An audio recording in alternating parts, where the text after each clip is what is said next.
So, thank you everyone, and welcome to my class. This class is solely targeted on those people who will actually do their master's degree.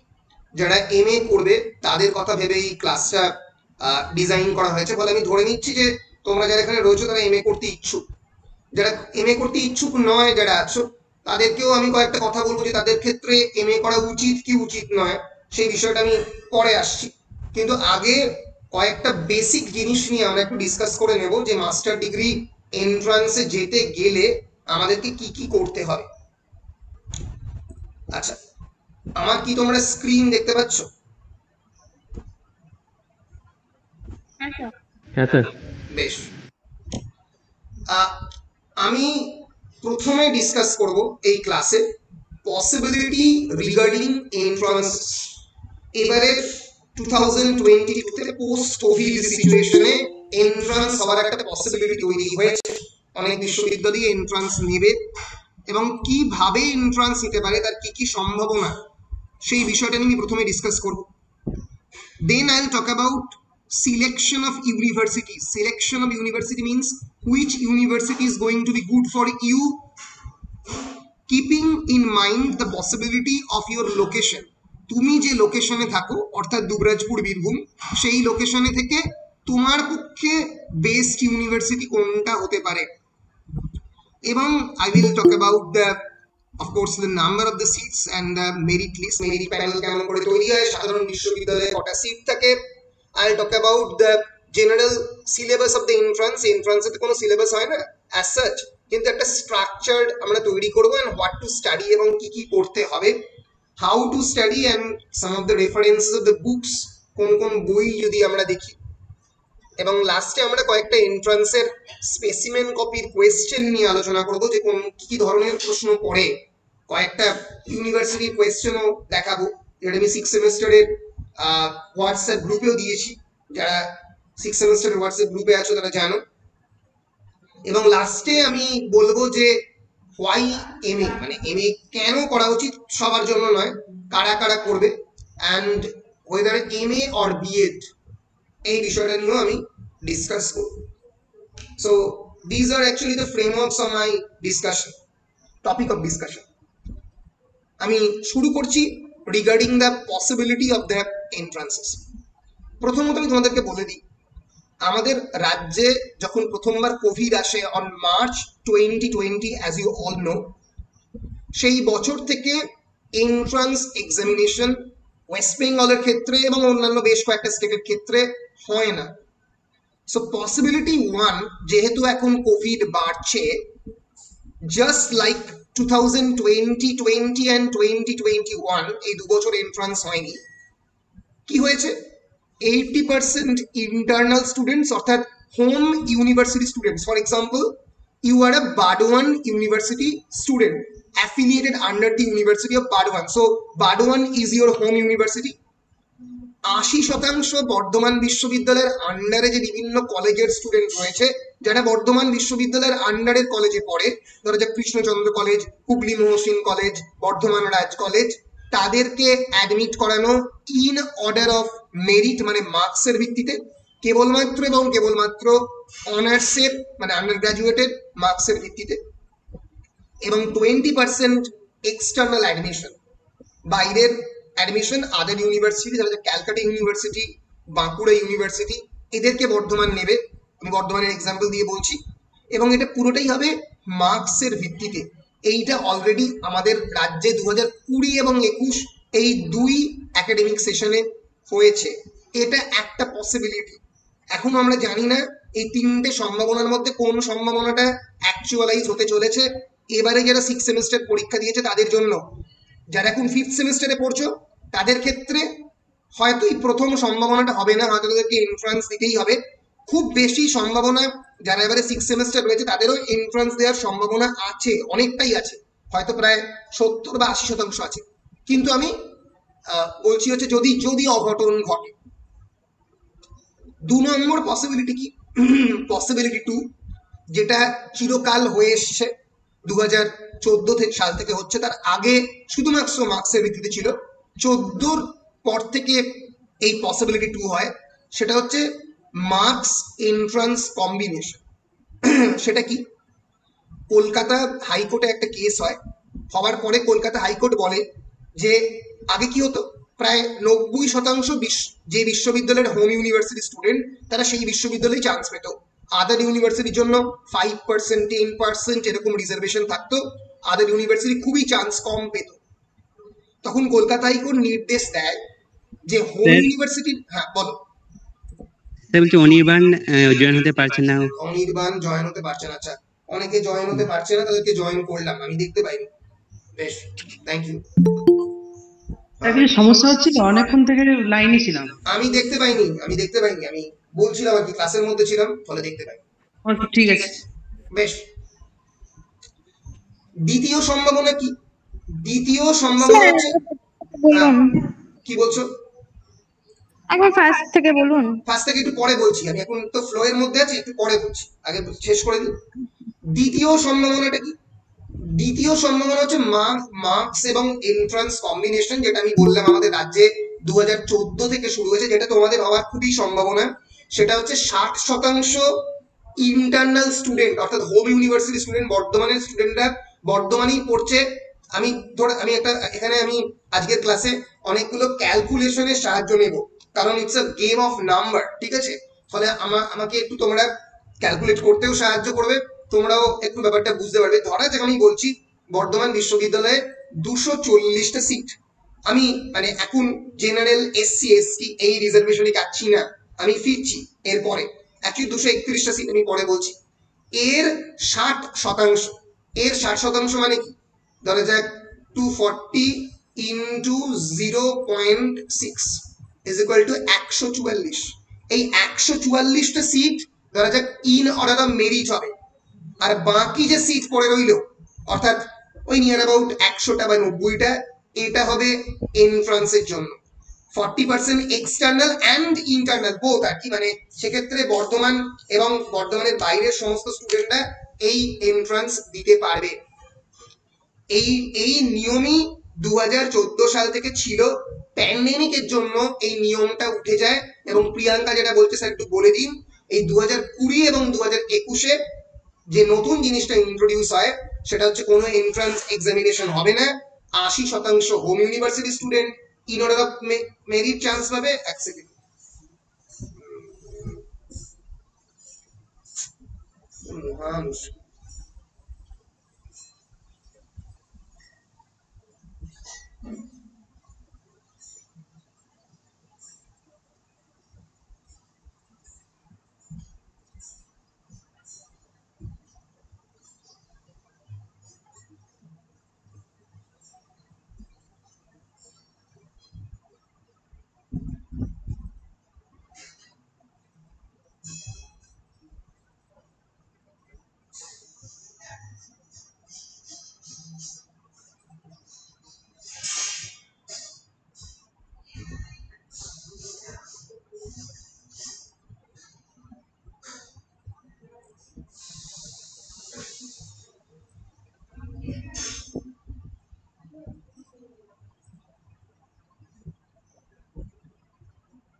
হ্যাঁ আমাকে কি শুনতে পাচ্ছ তোমরা? হ্যাঁ sir. বেশ, sorry আসলে ডিসকানেক্টেড হয়ে গেছিল পুরোটা। এক সেকেন্ড,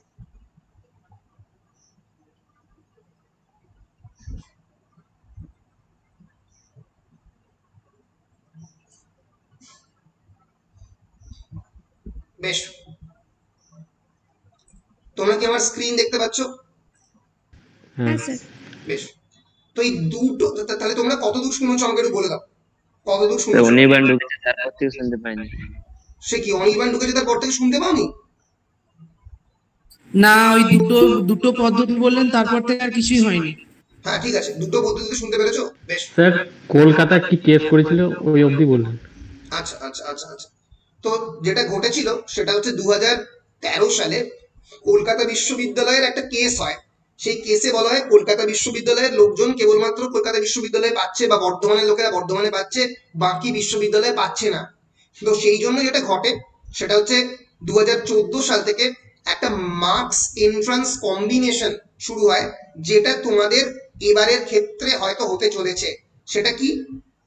সেটা হচ্ছে 60% ইন্টারনাল স্টুডেন্ট অর্থাৎ home university student on the basis of the marks, এবং 40% বোথ এক্সটার্নাল অ্যান্ড ইন্টারনাল, অর্থাৎ বর্ধমান বিশ্ববিদ্যালয়ের আন্ডারে যে সমস্ত কলেজ যারা পড়ছে তারাও, এবং বর্ধমান বিশ্ববিদ্যালয়ের বাইরেও যারা পড়ছে তাদের জন্য একটা কমন এন্ট্রান্স এক্সামিনেশন। এইটা 2014 সালের পর থেকে স্টেট ইউনিভার্সিটির ক্ষেত্রে চালু হয়। আমি এখনো সিইউ সিইটি নিয়ে আলোচনা করছি না, যেটা সেন্ট্রাল ইউনিভার্সিটির জন্য কমন এন্ট্রান্স সিস্টেম চালু হচ্ছে, এবছর থেকে চালু হয়েছে, বিশ্বভারতী তার মধ্যে নেই, সেটা নিয়ে আমি পরে আলোচনা করছি। আমি আপাতত স্টেট ইউনিভার্সিটির এন্ট্রান্স গুলো নিয়ে আলোচনা করছি। সেখানে তোমাদের ক্ষেত্রে এই বছরেই দ্বিতীয় সম্ভাবনা হওয়ার সম্ভাবনা অনেকটাই বেশি। এবার এই 60% এবং 40% মানেটা হচ্ছে, আমি ধরে নিলাম বর্ধমান বিশ্ববিদ্যালয়ের 240টা সিট, 231 232টা সিট আমি পরে দেখাবো, তার তার 60% মানে হচ্ছে 144টা। ঠিক আছে, 144 মোটামুটি আমি ধরে নিচ্ছি হচ্ছে বর্ধমান বিশ্ববিদ্যালয়ের নিজস্ব স্টুডেন্ট যারা ইন অর্ডার অফ মেরিটে চান্স পাবে। 140 142। আমি এখানে এসসি এসটি এরকম রিজার্ভেশনে এখনো যাইনি, এই রিজার্ভেশনে গেলে সংখ্যাটা অনেকটা কমে যাবে, জেনারেলের জন্য পড়ে থাকবে 86 এরকম একটা সংখ্যা, সেটা আমি পরে দেখাবো। তো মোটামুটি 144 ধরা যাক, সবকিছু মিলিয়ে তারা, তাদেরকে এন্ট্রান্স দিতে হবে না, তারা in order of merit chance পাবে, এবং বাকি যে 100টা সিট মতো পড়ে থাকবে, 90টা, এই সিট তাদেরকে এন্ট্রান্স দিয়ে কমপ্লিট করে পেতে হবে, এবং সেটা কলকাতা বিশ্ববিদ্যালয়ের ছেলেও দেবে, বর্ধমানের ছেলেও দেবে, বাঁকুড়ার ছেলেও দেবে, আবার বিদ্যাসাগর বিশ্ববিদ্যালয়ের ছেলেও দেবে। বলো, এতটা পরিষ্কার? স্যার বলছি এটা কি রেকর্ডিং? হ্যাঁ, রেকর্ডিং করছি, রেকর্ডিং করছি। বেশ, আচ্ছা এতটা পরিষ্কার তো? বেশ, এর পরে আর একটা 3 নম্বর পসিবিলিটি আছে, যেটা নিয়ে আলোচনা চলছে। যেহেতু এবারে এটা কি বল আরেকবার বলো। বলছে 60% পসিবিলিটি বললেন না, মেরিট বেসিস হবে, সেটা কিভাবে মানে হবে? সেটা ইন অর্ডার অফ মেরিট হবে, মানে ধরা যাক, আমি সেটা দেখাবো একটু পরে। ধরা যাক বর্ধমান বিশ্ববিদ্যালয়ের আন্ডারে যে কটা কলেজ রয়েছে, সেই কটা কলেজের সব কটা যারা অ্যাপ্লাই করবে এমএ তে, যারা ফর্ম ফিল আপ করবে, তাদের মধ্যে থেকে কে সবচেয়ে বেশি মার্কস পেয়েছে, এবং তারপর থেকে পরপর ইন অর্ডার অফ মেরিট নামবে। নেমে ধরা যাক শেষ হলো, আমি ধরে নিচ্ছি শেষ হলো 74%। তো 74%, 84 থেকে 74% তারা ডাইরেক্টলি অ্যাডমিশন নিয়ে নেবে এমএ তে, তারা মার্কস বেসে চান্স পেল, এই 140 জন। আর বাকি যে 100 জন পড়ে থাকলো, বাকি যে 100টা সিট পড়ে থাকলো, সেটা এন্ট্রান্সের মধ্যে দিয়ে হবে, সেখানে মার্কস ম্যাটার করছে না। পরিষ্কার? হ্যাঁ স্যার, পরিষ্কার। বেশ, আমি তালিকাগুলো দেখাবো যখন বর্তমানের আগের বারের লিস্ট গুলো আমি দেখাবো, দেখালে তোমরা খানিকটা তোমাদের পরিষ্কার হবে ব্যাপারটা কি। আর 3 নম্বর যে পসিবিলিটি, যেটা অনেকে বলছে, সেটা হচ্ছে যেহেতু এবারে যারা 6 সেমিস্টার পাস করে যাচ্ছে তাদের অনেকেই একটা বড় অংশ অনলাইন এক্সামিনেশন দিয়েছে, তাই অনেক ক্ষেত্রেই প্রশ্ন আসছে যে 100% এন্ট্রান্স করা হবে কিনা। এটা আলোচনার স্তরে রয়েছে, কয়েকটা বিশ্ববিদ্যালয়ের এক্সিকিউটিভ কাউন্সিলে হয়েছে এই নিয়ে আলোচনা। এই প্রসঙ্গে জানিয়ে দিই, যাদবপুর ইউনিভার্সিটি এবং প্রেসিডেন্সি ইউনিভার্সিটি তারা 100% এন্ট্রান্সের বেসিসেই করে, মানে চিরকাল করতো, কেবলমাত্র 2020 এবং 2021 বাদে, এই দুটো সাল, যেটা যে দুটো সালে প্যান্ডেমিক হয়, এই দুটো সাল বাদে তারা 100% এন্ট্রান্স বেসিসেই করে। এইরকম বাকি সমস্ত বিশ্ববিদ্যালয় করবে কিনা তাই নিয়ে আলোচনা চলছে। এটা না হলে এইটা হওয়ার সম্ভাবনা আছে। আর যদি বিরাট পরিমাণে আবার কোভিড বেড়ে যায়, যেটা বাড়ছে, তাহলে তো 80% এবং 20%, যেটা আমি আগেই বলেছি, যেখানে কোনো এন্ট্রান্স হচ্ছে না, সেটা তার পসিবিলিটি থাকছে। বেশ, তো এই 3টে হচ্ছে মোটামুটি এন্ট্রান্সের বেসিক পসিবিলিটি। আশা করছি তোমাদেরকে আমি এন্ট্রান্সের সম্ভাবনাগুলো বোঝাতে পেরেছি। এইবার আমি আমার দ্বিতীয় আলোচনাটাতে আসছি, সেটা হচ্ছে সিলেকশন অফ দ্য ইউনিভার্সিটি, মানে কোন ইউনিভার্সিটি তোমাদের ক্ষেত্রে ভালো হবে এবং নাম্বার অফ দ্য সিটস। আচ্ছা, প্রথমেই আমি পরিষ্কার এবং ব্যর্থহীন ভাষায় জানিয়ে রাখি তোমাদেরকে যে তোমাদের বাড়ি যেহেতু বীরভূমের কাছে এবং যেহেতু তোমাদের ক্ষেত্রে একটা হোম ইউনিভার্সিটি হচ্ছে বর্ধমান বিশ্ববিদ্যালয়, তাই বর্ধমান বিশ্ববিদ্যালয় তোমাদের ক্ষেত্রে সব থেকে ভালো ইউনিভার্সিটি, এই নিয়ে সন্দেহের কোনো জায়গা নেই। আমি একটা জিনিস একটু আঁকতে চাই, সেটা হচ্ছে জেনারেলি যে কোনো স্টুডেন্টের ক্ষেত্রে তাদের হোম ইউনিভার্সিটি সব থেকে ভালো হয়। মানে সব থেকে ভালো হয়, তার কারণটা হচ্ছে এখানে চান্স পাওয়ার সম্ভাবনা অনেক বেশি থাকে। মাথায় রেখো, যদি এন্ট্রান্স হয় তাহলেও তোমাকে 60% ইন অর্ডার অফ মেরিটে তুমি চান্স পাচ্ছ। এন্ট্রান্স যদি না হয় তাহলে তো আরো ভালো, 80% মার্কসের ভিত্তিতে চান্স পাচ্ছ। এত সিট তোমার জন্য অন্য কোনো বিশ্ববিদ্যালয়ে রিজার্ভ করবে না, করবে না, করবে না। এবং তোমাদের হোম ইউনিভার্সিটি যেহেতু নতুন ইউনিভার্সিটি নয়, অনেকটা পুরনো ইউনিভার্সিটি, সেজন্য আমি তোমাদের অবশ্যই বলবো দ্য ইউনিভার্সিটি অফ বার্ডওয়ান। ফ্যাকাল্টির সংখ্যাও বেশ ভালো, এখনো যদিও একটু কম রয়েছে, 8টা মতো, কিন্তু আমি প্রেফারেন্স লিস্টের 1 নম্বরে অবশ্যই রাখবো বর্ধমান বিশ্ববিদ্যালয়কে। আগের বছর তোমাদের কলেজের ইংলিশ ডিপার্টমেন্ট থেকে প্রায় 5জন মনে হচ্ছে শেষ পর্যন্ত 4জনকে আমি চিনি যারা বর্ধমান বিশ্ববিদ্যালয়ে মাস্টার ডিগ্রিতে চান্স পেয়েছিল আগের বছর। এবং বর্ধমান বিশ্ববিদ্যালয়ের মোরাললেস ইংলিশের ইনফ্রাস্ট্রাকচারও বেশ ভালো। খালি তোমাদের যেটা অসুবিধে সেটা হচ্ছে তোমাদের প্রায় 2 ঘন্টা মানে মানে যেতে লাগবে, আবার 2 ঘন্টা আসতে লাগবে, মোটামুটি 4-4.5 ঘন্টা। ফলে যদি বর্ধমান বিশ্ববিদ্যালয়ে কেউ যাতায়াত করে পড়তে চাও তোমাদের পক্ষে মুশকিল হবে। সেক্ষেত্রে ওখানে মানে হোস্টেলের জন্য অ্যাপ্লিকেশন বা ওখানে থাকার ব্যবস্থা করাটা বাঞ্ছনীয় হবে। যাতায়াত করে অনেকেই পড়তে পারে না। আমি আমার বাড়ি থেকে কলকাতা বিশ্ববিদ্যালয় প্রায় 40 কিলোমিটার, যেতে 2 ঘন্টা সময় লাগে। আমি যাতায়াত করে পড়েছিলাম, কিন্তু আমার এখানে যাতায়াত ব্যবস্থা অনেকটা ভালো, পরপর ট্রেন বা বাস। কিন্তু তোমাদের ক্ষেত্রে সেই ব্যাপারটা যেহেতু নেই, তাই এইটা একমাত্র তোমাদের ক্ষেত্রে ডাউনগ্রেড। কারণ অনেকের পক্ষে তো ওখানে থেকে পড়াটা একটা অর্থনৈতিকভাবে বড় বারেন্সার হয়ে যায়। সেই জন্যই একটা ডাউনগ্রেড ব্যাপার, যে মানে রেসিডেন্সিয়াল যে ব্যাপারটা, মানে থাকতে হবে বর্ধমান বিশ্ববিদ্যালয়ে পড়তে গেলে, নাহলে অনেকটা মুশকিল হবে তোমাদের ক্ষেত্রে। তো এই ব্যাপারটা একটা ফ্যাক্টর হয়ে যাচ্ছে। যাতায়াত করতে পারো, অসম্ভব বলবো না, কিন্তু সেটা খুব চাপ পড়ে যাবে মাস্টার ডিগ্রি করতে গেলে। 2 নম্বর যে বিশ্ববিদ্যালয়টার আমি নাম বলবো তোমাদের বাড়ি থেকে বেশ কাছে, সেটা হচ্ছে বিশ্ব বাংলা ইউনিভার্সিটি। বিশ্ব বাংলা ইউনিভার্সিটি, যেটা মুশকিল, এক এবং একমাত্র মুশকিল সেটা হচ্ছে ফিজিক্যালি এখনো ইউনিভার্সিটিটা প্রপারলি অপারেটিভ হয়নি। এখনো অব্দি যদি ওরা অফলাইন এক্সামিনেশন এবারে নিচ্ছে, কয়েকটা অফলাইন ক্লাস নিয়েছে, ওদের যে ওয়েবেল সেন্টারটা আছে ওই বিশ্ববিদ্যালয়ের ক্যাম্পাসের পাশে, সেখানে নিচ্ছে। বিশ্ববিদ্যালয়ের বিল্ডিং বা কনস্ট্রাকশন এখনো পুরোপুরি শেষ হয়নি। বিশ্ব বাংলাতে সিটের সংখ্যাটা অনেকটা কম, 70টা মতো, আমি দেখাবো একটু পরে। কিন্তু বিশ্ব বাংলাতে বিশ্ববিদ্যালয়ে আমাদের অনেক ছাত্রছাত্রী পড়ছে, মানে তোমরা অবাক হবে। আগের বারে এই 70টার মধ্যে মানে জেনারেল ক্যান্ডিডেট সিট হচ্ছে মনে হচ্ছে ওই 35-40টা, তার মধ্যে 11টা প্রায় ক্যান্ডিডেট আমাদের কলেজ থেকেই চান্স পায়। তার মধ্যে থেকে 8জন বা 9জন এখন বিশ্ব বাংলাতে মাস্টার ডিগ্রি করছে। ফলে বিশ্ব Bangla can be good option. Bardhaman বিশ্ববিদ্যালয় কিন্তু নাম্বার অনেকটা কম দেয়। মানে তুমি এটুকু শিওর থাকো যে বিশ্ববিদ্যালয়ে মাস্টার ডিগ্রিতে তোমরা অনার্স থেকে নাম্বার পেয়েছো, সেই নাম্বারটা অনেকটাই কমে যাবে। বর্ধমান বিশ্ববিদ্যালয়ের আগের বারে মাস্টার ডিগ্রিতে পার্ট 1-এ হাইয়েস্ট পেয়েছিল আমার ধারণা 6.5, পার্ট 2-তে 6.2, এরকম হাইয়েস্ট। বিশ্ববিদ্যালয়ে গেলে নাম্বার কমবে ন্যাচারালি, যেটা আগে উল্টোটা হতো, নাম্বার বাড়তো। কিন্তু এখন এই অনলাইন সিস্টেম হওয়ার পরে বিশ্ববিদ্যালয়ের খাতা দেখার ধরনটা অনেক টাফ হয়ে গেছে। ফলে বিশ্ববিদ্যালয়ে গেলে কখনোই 6 এর বেশি মার্কস এক্সপেক্ট করাটা অসম্ভব, কারণ যে হাইয়েস্ট পাবে সে 6.5 পাবে। ইন জেনারেল 5.5 থেকে 6 এর মধ্যে মার্কস থাকবে। বিশ্ব বাংলাতে একটা সুবিধা আমি দেখতে পাচ্ছি, নতুন এস্টাবলিশড ইউনিভার্সিটির ক্ষেত্রে মার্কসটা অনেকটা বেশি থাকছে। আমি 7 থেকে 8 এসডিপিএ বা সিজিপিএ দেখতে পেয়েছি আমার অনেক ছাত্রছাত্রীর মধ্যে।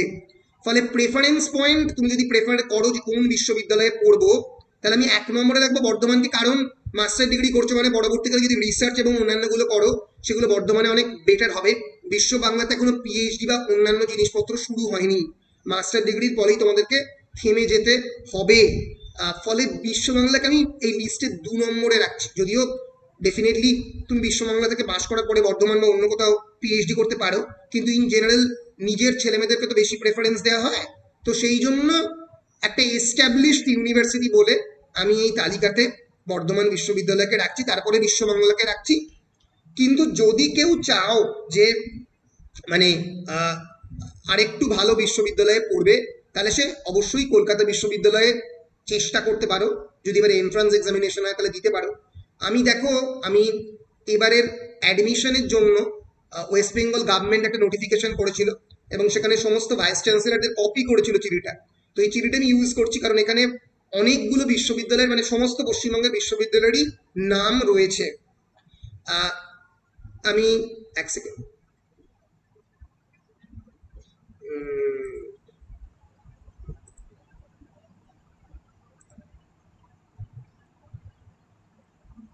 feed and sign, organize, form, protect, yes.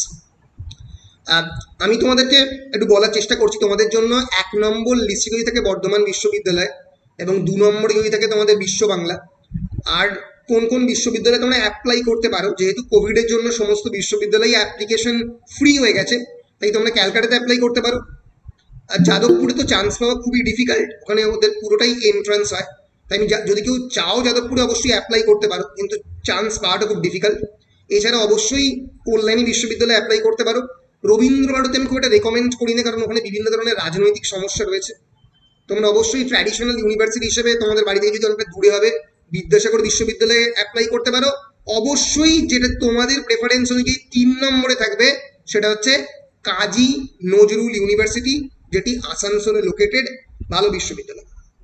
তোমাদের বাড়ি থেকে যাতায়াতযোগ্য ডিস্টেন্স 1 ঘন্টা 40 মিনিট, 2 ঘন্টা সময় লাগবে। এবং তোমাদের তোমাদের দুবরাজপুর থেকে মোটামুটি আসানসোল কতক্ষণ লাগবে আন্দাজে আমি বলছি, কতক্ষণ লাগবে? 1 ঘন্টা নাকি? হ্যাঁ 1 ঘন্টা 15 মিনিট অমনি লাগে। 1 ঘন্টা 15 মিনিট, ঠিক আছে, 1 ঘন্টা 15 মিনিট, 1.5 ঘন্টা এরকম লাগবে। আর তারপরে তোমরা মানে সিধু কানু বিরসা পুরুলিয়াতে অনেকটা দূর হয়ে যাচ্ছে, বাঁকুড়া ইউনিভার্সিটি অ্যাপ্লাই করতে পারো যদি চাও কেউ। আমি উত্তরবঙ্গের বিশ্ববিদ্যালয়গুলোর নাম বলছি না কারণ অনেকটা দূরে, কেউ চাইলে করতে পারো। তাহলে যে গৌড়বঙ্গ বিশ্ববিদ্যালয় মালদাতে বা নর্থ বেঙ্গল ইউনিভার্সিটিতে অ্যাপ্লাই করতে পারো। ওখানে গেলে থেকে পড়তে হবে এবং জানো থাকা মানে ওখানে ন্যাচারালি থাকা এবং খাওয়ার খরচা মিলিয়ে 10-12-র ওপরে যাবেই প্রত্যেক মাসে। তাহলে সেটা মাথায় রেখে এই হচ্ছে মোটামুটি একটা বিশ্ববিদ্যালয়ের সিলেকশন লিস্ট। এবং যেটা অবশ্যই একটা প্রেফার্ড লিস্টে থাকবে, এই লিস্টের একেবারে হয়তো প্রথম দিকেই থাকবে, সেটি হচ্ছে বিশ্বভারতী। তোমাদের 1 নম্বরে যদি ইউনিভার্সিটি অফ বার্ডওয়ান থাকে, 2 নম্বরে যদি বিশ্ব বাংলা থাকে, 3 নম্বরে যদি আসানসোল ইউনিভার্সিটি থাকে, তাহলে 4 নম্বরে অনেকটা আগে যদি তুমি চান্স পাও, অবশ্যই 1 নম্বরই আমি বলবো বিশ্বভারতী ইউনিভার্সিটিকে চুজ করতে। বিশ্বভারতী ইজ গুড, কিন্তু বিশ্বভারতীর ক্ষেত্রে মুশকিলটা হচ্ছে বিশ্বভারতীতে চান্স পাওয়াটা খুব মুশকিল। বিশ্বভারতী পুরোপুরি এন্ট্রান্স এক্সামিনেশনের ভিত্তিতে নেবে এবং খুবই যথেষ্ট কঠিন এন্ট্রান্স এক্সামিনেশন। আমি আমার কাছে এখন এই মুহূর্তে স্ক্রিনশটটা নেই, বিশ্বভারতীর এন্ট্রান্সের স্ক্রিনশট আমি আগেরবারে 6 সেমেস্টারের স্টুডেন্টদেরকে দিয়েছিলাম। এবারেও ওদের তো পুরো এন্ট্রান্সটাই মাল্টিপল চয়েস হয় অথবা কম্প্রিহেন্সিভ হয়, দুরকমই হতে পারে। প্যান্ডেমিকের আগে কম্প্রিহেন্সিভ হতো, মানে বড় কোয়েশ্চেন, ডেসক্রিপটিভ কোয়েশ্চেন আসতো। তাহলে বিশ্বভারতীতে এবারে ডেসক্রিপটিভ কোয়েশ্চেন করবে কি আমরা জানি না, কিন্তু মাল্টিপল চয়েস হলেও যথেষ্ট সেটা কঠিন হয়।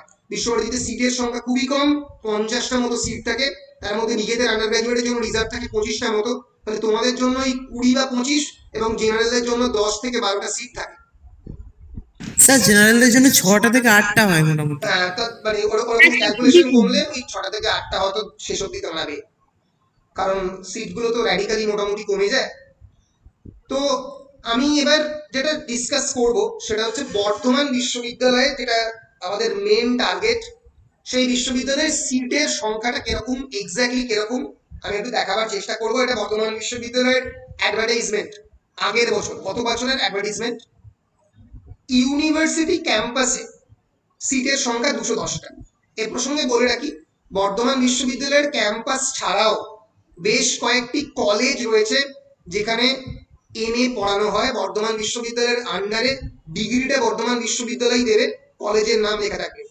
কিন্তু এ প্রসঙ্গে আমার একটা পরিষ্কার বক্তব্য রয়েছে, সেটা হচ্ছে যদি মাস্টার ডিগ্রি করো তাহলে ইউনিভার্সিটি ক্যাম্পাসেই করো, যদি চান্স না পাও ইউনিভার্সিটি ক্যাম্পাসে তাহলে বিশ্ব বাংলা বা আসানসোলের কাজী নজরুল ইউনিভার্সিটি ট্রাই করো, rather than Rampurhat college or এমইউসি women's college. কারণ কলেজে ইউনিভার্সিটির মতো ইনফ্রাস্ট্রাকচার থাকে না। কলেজ হয়তো তোমাকে মাস্টার ডিগ্রি থেকে ডিগ্রি দিতে পারবে এবং সেই ডিগ্রিতে হয়তো বর্ধমান বিশ্ববিদ্যালয়ের নাম লেখা থাকবে, কিন্তু কলেজ পরবর্তীকালে যে সাপোর্টটা পিএইচডি এবং রিসার্চ এবং অন্যান্য জিনিসপত্র, মাস্টার ডিগ্রি করছো মানে ন্যাচারালি এটা ধরে নিচ্ছি যে তোমরা হায়ার একাডেমিক্সে যাবে, তোমরা নেট পরীক্ষা দেবে, তোমরা রিসার্চের দিকে যাবে। যেহেতু এই ব্যাপারটা ধরে নিয়েই আমি এগোবো, যেটা কলেজ সেই ইনফ্রাস্ট্রাকচার দিতে পারে না। এর ফলে আমার মতে মাস্টার ডিগ্রি করলে বিশ্ববিদ্যালয় করা উচিত। অনেকেই, আমার অনেক ছাত্রছাত্রীরা এমইউসি উইমেন্স কলেজে পড়ছে, রামপুরহাট কলেজে পড়ছে, সেটা তখনই পড়বে যখন তুমি কোনো বিশ্ববিদ্যালয়ে পাবে না।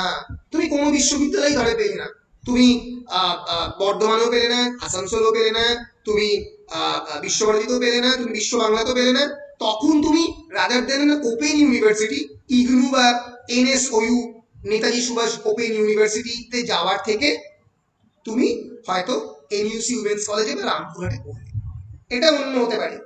কিন্তু আদারওয়াইজ আমি বলবো অবশ্যই বিশ্ববিদ্যালয়ে পড়ো। পরিষ্কার? পরিষ্কার কি? হ্যাঁ স্যার। বেশ। বর্ধমান বিশ্ববিদ্যালয়ের টোটাল সিটের সংখ্যা 210। হুগলি মহসিন কলেজ, যেটি আমার বাড়ি থেকে খুব বেশি দূরে না, তোমাদের বাড়ি থেকে অনেকটা দূরে, চুঁচুড়োতে, সেখানে 38টা সিট। এমইউসি উইমেন্স কলেজে কেবলমাত্র মহিলারা অ্যাডমিশন নিতে পারে। বর্ধমান বিশ্ববিদ্যালয়ের পাশেই যে কলেজটা তোমরা জানো, 38টা সিট। রামপুরহাট কলেজ তোমাদের বাড়ি থেকে খুব বেশি দূরে নয়, 1 ঘন্টা 10-15 মিনিট লাগবে, 31টা সিট।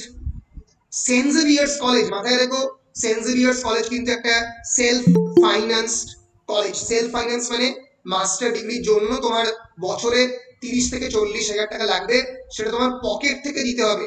এটা প্রাইভেট একটি কলেজ, এখানে 23টা সিট। বর্ধমানী ক্যাম্পাস তোমরা জানো, এবং কালনা কলেজ 23টা সিট।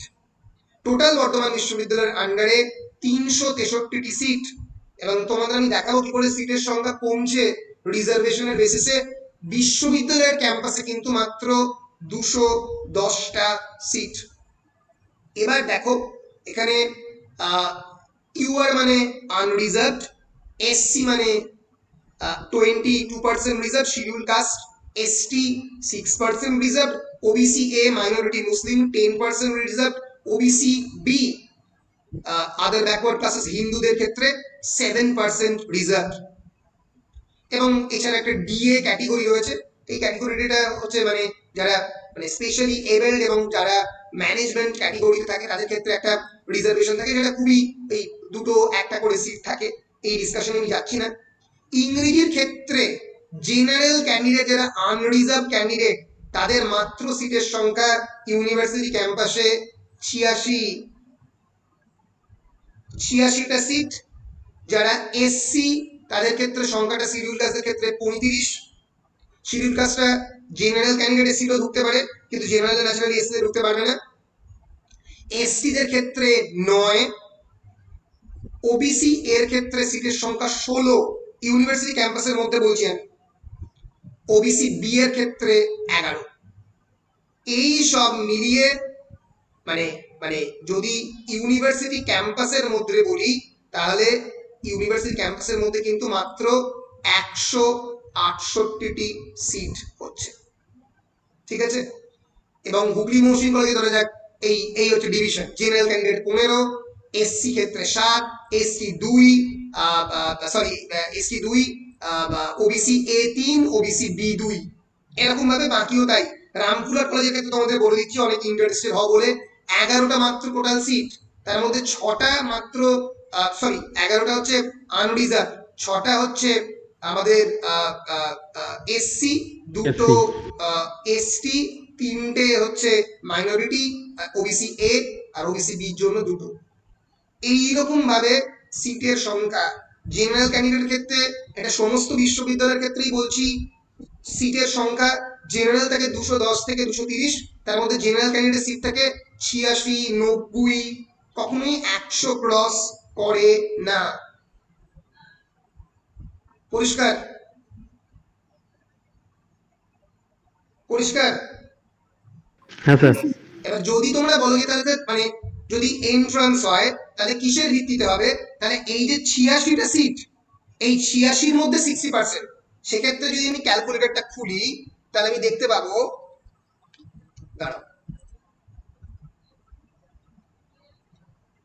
এই যে 86 ইন্টু 0.6,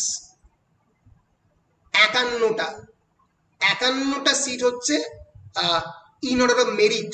আর বাকি যেটা পড়ে থাকলো নিয়ার অ্যাবাউট ওটা 25টা নাকি, হ্যাঁ 25টা সিট, সেই সিটটা হবে, সরি 25টা নয় 35টা নাকি, 51 প্লাস 35টা, ওই 35টার মতো সিট হবে হচ্ছে তোমার এন্ট্রান্সের ভিত্তিতে।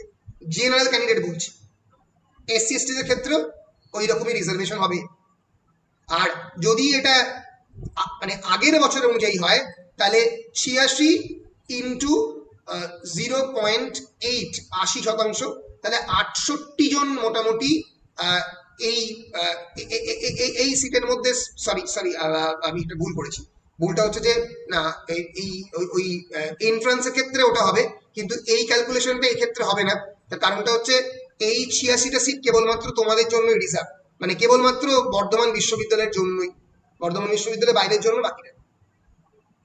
ফলে 86টা হচ্ছে ইন জেনারেল সিটের সংখ্যা জেনারেল ক্যান্ডিডেটের জন্য, এসসি দের ক্ষেত্রে 35, এসটি দের ক্ষেত্রে 9, 16টা হচ্ছে ওবিসি এ, 16টা হচ্ছে ওবিসি বি। আশা করছি এটা মোটামুটি পরিষ্কার হয়েছে। বলো পরিষ্কার হয়েছে? এবার আমি তোমাদের দেখাচ্ছি যে মেরিট লিস্টে মার্কস কিরকম শুরু হয়। আগের বারে ইংলিশের 80%, বুঝতেই পারছো, শুরু মানে হাইয়েস্ট পেয়েছিল যে সে হচ্ছে রেপ্লিকা চ্যাটার্জি তার নাম, এবং সে অনার্সে মার্কস পেয়েছিল 84.4। এবার এই মার্কসটা অনেক বেশি বাড়বে, আমার ধারণা যে হাইয়েস্ট পাবে সে ডেফিনেটলি 95 এর কাছাকাছি যাবে, মানে নিয়ার অ্যাবাউট 93-94% কাছাকাছি যাবেই তার মার্কস। এবার 84% মানে আমি যদি এটাকে কনভার্ট করি এসজিপিএ তে তাহলে কত হবে? 8.9, কারণ ইন্টু 100 -5, তাহলে আমাকে +5 এখানে করতে হবে। তো তাহলে যদি আমি +5 করি তাহলে তার এসজিপিএ সিজিপিএ দাঁড়াচ্ছে 8.9 এরকম দাঁড়াবে। এবং এইভাবে পরপর হতে হতে এখানে তো পুরো লিস্টটা আছে মোটামুটি 84 জন, 84 মানে এই লিস্টটা শেষ হয়ে যাচ্ছিল জেনারেলের ক্ষেত্রে ওই 75%, 75 খুব বেশি হলে 74-এ নেমেছিল, 74 মতো নেমেছিল।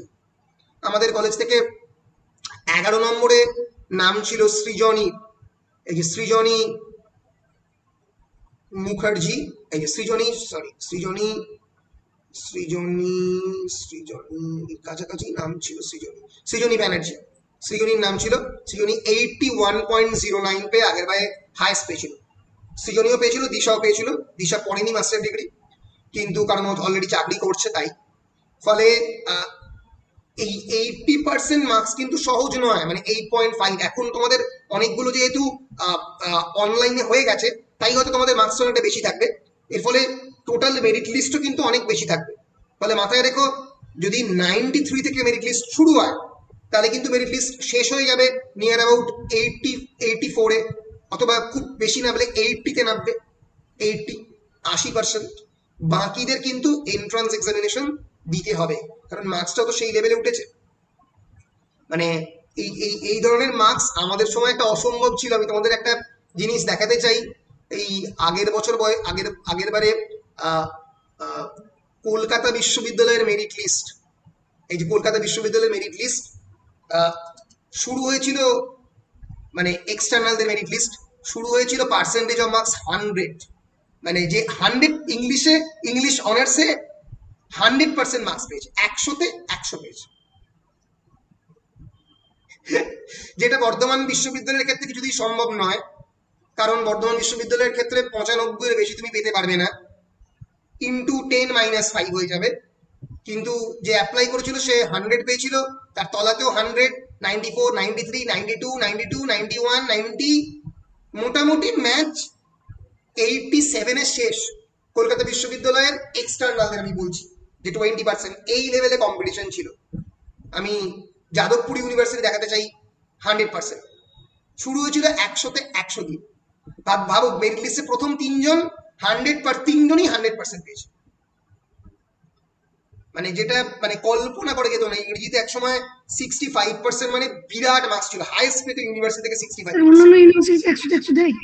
অনেক বিশ্ববিদ্যালয় 100 দিয়েছে, জেএনইউ তে 100 দিয়েছে, সে এবার কলকাতা বিশ্ববিদ্যালয়ে অ্যাপ্লাই করেছে। অনেক জায়গায় তো 100 দেওয়ার সিস্টেম রয়েছে, -5 করার নিয়মটা নেই। কলকাতার ক্ষেত্রে আছে, বর্ধমানের ক্ষেত্রে আছে, পশ্চিমবঙ্গের বিশ্ববিদ্যালয়ের ক্ষেত্রে আছে। আবার অনেক বিশ্ববিদ্যালয়ে 90 এর বেশি দেওয়ারও নিয়ম নেই, -10 করে ওরা, ওই -5 এর বদলে -10 করে। প্যারামিটারটা তো বিভিন্ন জায়গায় বিভিন্ন আলাদা, ফলে ওরা প্রেফারেন্স পাবে, এবং সেক্ষেত্রে 100-তে 100ই পেয়েছে, এইরকম অবস্থা। স্যার পরীক্ষা দিয়ে পেয়েছে? না, এটা তো হ্যাঁ, এরা কিন্তু পরীক্ষা দিয়ে পেয়েছে, মাথায় রাখতে হবে। এটা হচ্ছে তোমার, এটা আগের বছর তার আগের বছরের লিস্ট, মানে ওরা কিন্তু 5টা সেমিস্টার পরীক্ষা দিয়েছিল। এটা আগের বছর তার আগের বছরের লিস্ট যাদবপুরে। তার মানে ওরা কেবলমাত্র 2020 সালে ওরা কেবলমাত্র 6 সেমিস্টার অনলাইনে দিয়েছে, বাকি 5টা সেমিস্টারের পরীক্ষা দিয়ে 100-তে 100 পেয়েছে। একটা সেমিস্টার আমি ধরে নিলাম অনলাইনে দিয়েছে, কিন্তু বাকি সেমিস্টারগুলো পরীক্ষা দিয়ে 100-তে 100 পেয়েছে, পরীক্ষা দিয়ে 100-100 পেয়েছে। ফলে এমনিও জেএনইউ তে নাম্বার অনেকটা বেশি ওঠে, দিল্লি বা অন্যান্য ইউনিভার্সিটিতে অনেকটা বেশি নাম্বার ওঠে। আমার মনে পড়ছে, আমি এবার কলেজ সার্ভিস কমিশনের এক্সামিনেশন দিতে যাই তখন আমি আমাদের মাস্টার ডিগ্রি থেকে আমাদের সিইউ থেকে অনেকটাই বেশি ছিল, 63%। সিইউতে 63% মানে আমি থার্ড হয়েছিলাম। 63 সিইউতে মানে হিউজ। আর যেখানে যারা ইন্টারভিউতে অ্যাপিয়ার করছে জেএনইউ থেকে আসছে, আলিগড় থেকে আসছে, তারা 85% গড়ে পেয়েছে, 85, 75, 76 গড়ে। ফলে তোমার থেকে তারা মাস্টার ডিগ্রির মার্কসে অনেকটা এগিয়ে থাকবে, তাকে হারাতে গেলে তোমাকে ইন্টারভিউতে হারাতে হবে, যেটা একটা অবশ্যই কঠিন ব্যাপার, কিন্তু সেটা তো অন্য প্রশ্ন। ফলে এই হচ্ছে সিচুয়েশন। এবং এই অবস্থায় তোমাদেরকে এন্ট্রান্স এক্সামিনেশনটা যদি দিতে হয় তাহলে এইভাবে দিতে হবে। কারণ মাথায় রেখো, যারা 80% নাম্বার পাবে তারাও কিন্তু নিশ্চিত নয় যে তারা মেরিট লিস্টে পাবে কি পাবে না, এখনো পর্যন্ত নিশ্চিত নয়। আমি সেটা দেখলে বুঝতে পারবো। যারা 75% পাচ্ছ, 75 মানে 8 সিজিপিএ যাদের থাকছে, মানে সব মিলিয়ে সিজিপিএ থাকবে বা 8.5 থাকবে, তাদের ক্ষেত্রে তো এন্ট্রান্স দিতেই হচ্ছে। 9 এর তলায় গল্পই থাকছে, আমি এখনো পর্যন্ত যা ফিল করতে পারছি। কারণ আমি তো আগের বারে মেরিট লিস্টে 80% অব্দি ক্যালকুলেট করছি, যখন এবারে যদি এন্ট্রান্স হয় তাহলে তো 60% অব্দি হবে। তার মানে নিয়ার অ্যাবাউট 51, মানে যদি কেউ হাইস্ট পায় ধরা যাক 93 বা 94%, ওখান থেকে কেবলমাত্র 51টা ছেলে, জেনারেল ক্যান্ডিডেটদের ক্ষেত্রে 51টা ছেলে পরপর পাবে। রিজার্ভ ক্যাটাগরির ক্ষেত্রে সুবিধা আছে, মার্কসটা অনেকটা নামবে। এসসিদের ক্ষেত্রে মার্কসটা নেমেছিল আমার মনে আছে আগের বারে ওই 69%, 68, কিন্তু জেনারেলদের ক্ষেত্রে মানে ওটা নামাটা খুবই কঠিন, মানে বেশি পরপর থাকবে। ফলে এই হচ্ছে মোটামুটি number of the seats and the merit list. আশা করছি বোঝাতে পেরেছি। এবার আমি আলোচনা করব যে তোমাদেরকে কি কি পড়তে হবে এবং কিভাবে পড়তে হবে, সেই বিষয়গুলো নিয়ে একটু আলোচনা করব। বলো, এখন অবধি মোটামুটি পরিষ্কার? বেশ।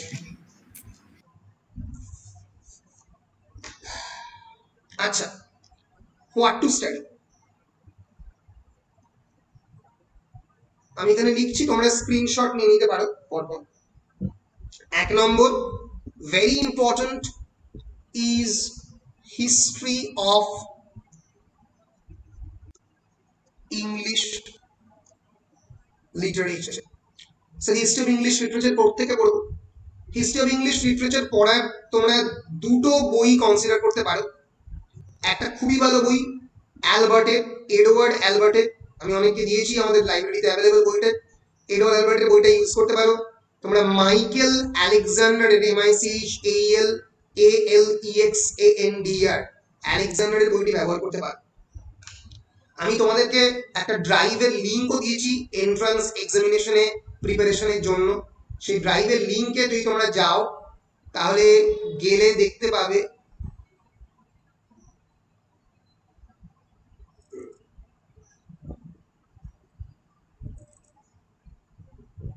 হ্যাঁ এইরকম ভাবে ফোল্ডার গুলোকে ভাগ করা আছে। Canonical text, companion to English literature, history of English literature. তুমি হিস্ট্রি অফ ইংলিশ লিটারেচার খুললে এখানে এই বুকস এর সেকশনে গেলে অনেকগুলো পরপর পরপর বই দেখতে পারবে। এবার তার মধ্যে একটা বই আমি বলি, খুবই হ্যান্ডি বই, ভালো বই, এটা লাভলি প্রফেশনাল ইউনিভার্সিটি তৈরি করেছে এই বইটা, ভালো বই। এখানে মোটামুটি অ্যাংলো স্যাকশন পিরিয়ড থেকে একেবারে মডার্ন পিরিয়ড পর্যন্ত মোটামুটি ছক করে সুন্দর করে দেওয়া আছে, খারাপ নয়, ভালো। এবং সোশ্যাল হিস্ট্রিতে যেখান থেকে অনেক কোয়েশ্চেন পড়ে, ধরা যাক 100 ইয়ার্স ওয়ার থেকে কোয়েশ্চেন পড়লো, ধরা যাক চসারের সময় ব্ল্যাক ডেথ কোন সময় কোন পার্টিকুলার ইয়ারে হয়েছিল সেটা নিয়ে কোয়েশ্চেন পড়লো, সেটা তোমরা এখান থেকে অনেক সহজে লিখতে পারবে। আমি কোয়েশ্চেন দেখাবো, তার আগে আমি একটু বলে দিতে চাই কেমন করে প্রিপারেশন নেবে এই প্রশ্নের উত্তরে।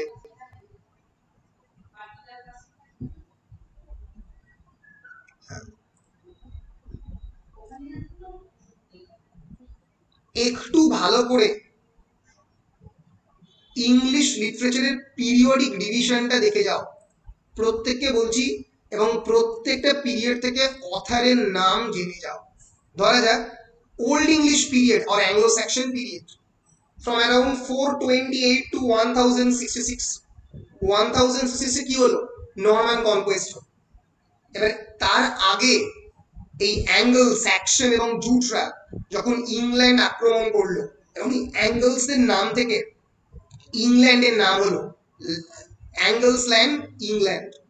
এবং সেই সময় যে বেশ কয়েকটি ইম্পর্টেন্ট ওল্ড ইংলিশ পোয়েম, ধরা যাক বেউলফ, ওয়ান্ডারার, সিফার, এগুলো প্রত্যেকটাই Anglo Saxon lyrical elegiac poetry.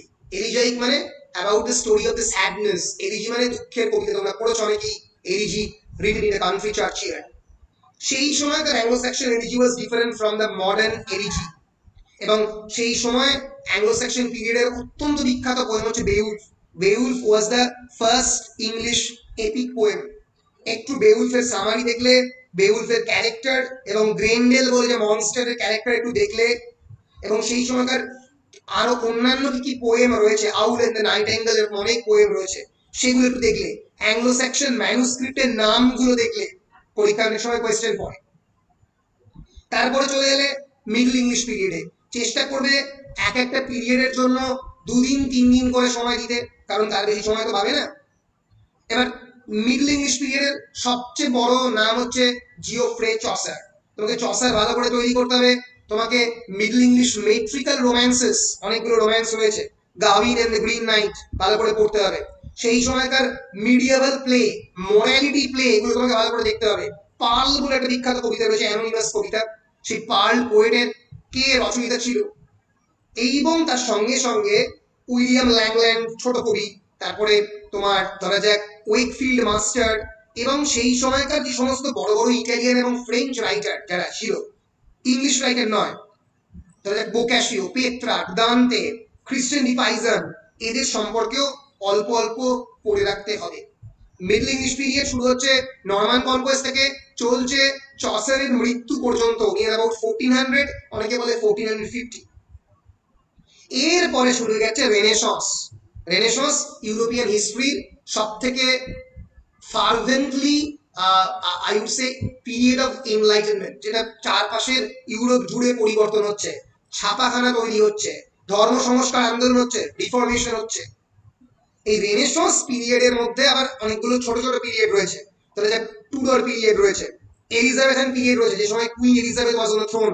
এই সময়ই works of Shakespeare, Marlowe, Kyd, Sidney, Spenser, এরা লিখছে। এডমান্ড স্পেন্সার লেখা বিখ্যাত কবিতা ফেয়ারি কুইন পড়তে হবে। কিডের লেখা বিখ্যাত নাটক স্প্যানিশ ট্র্যাজেডি মার্লো নাটক তোমরা পড়েছো, এডওয়ার্ড দ্য সেকেন্ড, এবং তার সঙ্গে সঙ্গে ট্যাম্বারলেন। এইখান থেকে কিন্তু খুঁটিয়ে খুঁটিয়ে প্রশ্ন আসে, মানে ক্যারেক্টার রিলেটেড কোয়েশ্চেন আসতে পারে। আমরা দেখবো কোয়েশ্চেনের ধরন,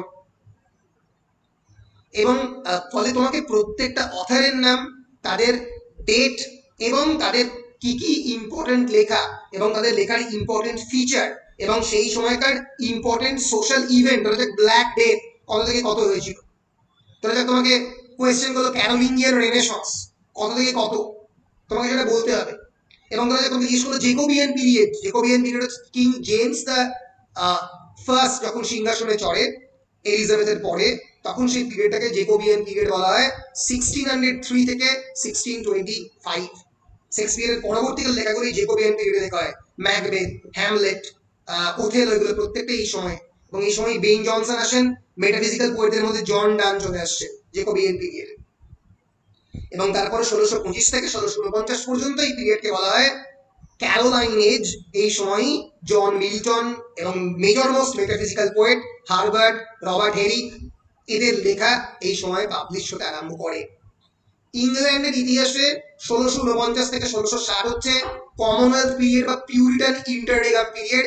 এই সময়ে এই 11 বছর ইংল্যান্ডের ইতিহাসে এক্সপেরিমেন্টাল ডেমোক্রেসি চলে।